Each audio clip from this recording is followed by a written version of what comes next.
Today I want to talk about decision making, the corporate world versus entrepreneur. Now, solving problems in your business is a daily occurrence, and what separates failure from success at any level is how you solve those problems. Hi, my name is Bernard Gremlich, the best-selling author of the SOAP Framework. In my first video blog, I told you a little bit about me and the experiment with comparing the corporate world to being an entrepreneur.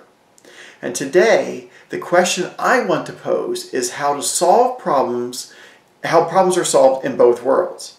Now, it doesn't really matter what the problem is, it's how it's solved. And basically over the past few weeks, I've come across a few problems. The first one, the time it takes to get marketing materials to run a business. When something breaks, it takes the time it takes to get it fixed and the impact on customers and sales. Hiring a new employee and getting them on payroll. The miscommunication or lack of communication between managers. Now, each of these problems led to hours, days, and even weeks of red tape and general BS to come up with a solution. Now, I want to go through just a couple of these problems, so this video is not days long, and tell you how we were able to, how the problems were handled on the corporate side, and then how I would handle them on the entrepreneur side, and then open it up for your input. My goal here is not to bash the corporate world too much, but the benefit here is to find the most efficient way to solve problems and day-to-day operational problems so you can thrive in your business.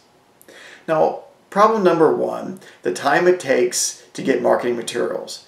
If the corporate world were opening a new branch, you would figure that they would have the opening marketing plan set up, that they would have their graphics department make flyers and signage, they would have the sale items ordered and in the store based on the market research of the area, business cards would have been readily available, and the grand opening party would have been planned well in advance.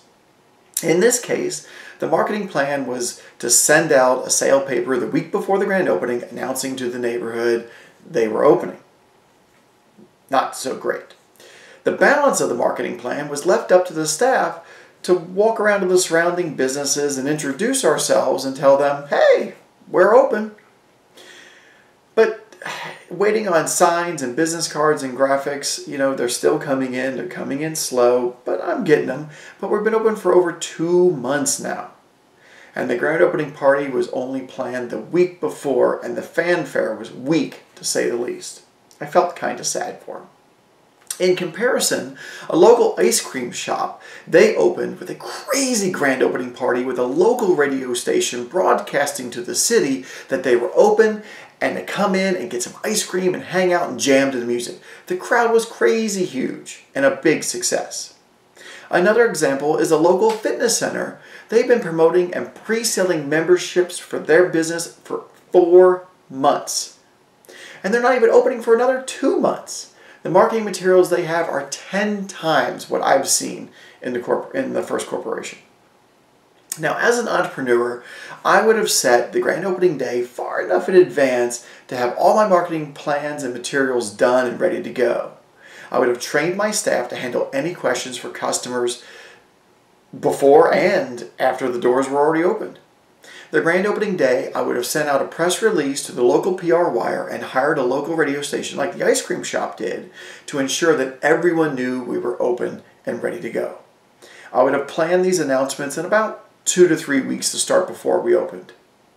I would have set up an online marketing campaign to tweet and Facebook about events and sales, as well as to increase engagement with my target audience. With all the cool features this store has, I feel they've really dropped the ball in getting the most bang for their buck. The second problem was to talk about getting something fixed. In the corporate world, we have to call our district manager, send an online request to the maintenance, and hope and pray they come out to fix it. Setting a priority to the problem didn't really seem to make a difference either, which was kind of sad as well. Now, the two problems that I faced in the business so far were a plumbing issue and a construction issue. Now, both were found and brought to everyone's attention 1 week before the grand opening. After 27 phone calls, 18 emails, 5 online requests, I finally got maintenance to show up and fix the problems. The construction problem was fixed that day with some brilliant thinking by the maintenance guy. Hats off to him, and thank you very much. The plumbing issue, on the other hand, took 4 different visits to fix, and the job was finally done, but the quality work was substandard. So now I have to call again to get the finishing touches put on the project and completed. Now, for any business owner out there, I'm sure that the time would have been less and there would have not been as much red tape to go through. When I needed work done in my business, I would call 3 vendors and get quotes. I would not always pick the cheapest one or the most expensive one. I would pick the one that I got the most value out of. To me, the value and the quality of work is over everything else. Now, with all my problems in my businesses, I would apply the SOAP framework to them to have a systematic way of handling anything that popped up. That way, I always had the confidence that the problems would be solved and done right the first time. If you would like more information on the SOAP framework, go to soapframework.com, get my book for free. It also comes with some awesome business bonus gifts for free as well.